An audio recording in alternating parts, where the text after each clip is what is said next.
Ay Diyos ko, ano ba naman itong pinasok ko?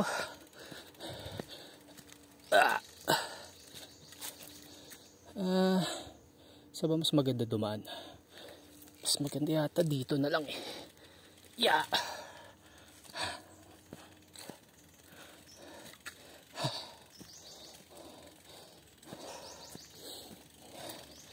Buti na lang talaga, hindi yung road bike ang dala ko.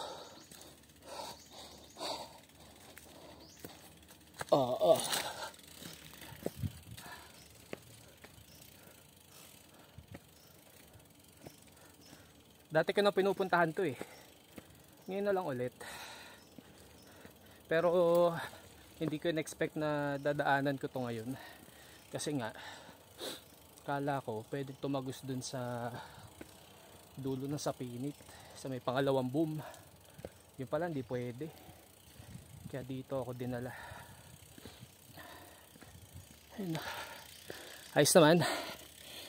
Experience, adventure, tsaka unexpected na nagbibigay kulay sa ride natin ngayong araw na to.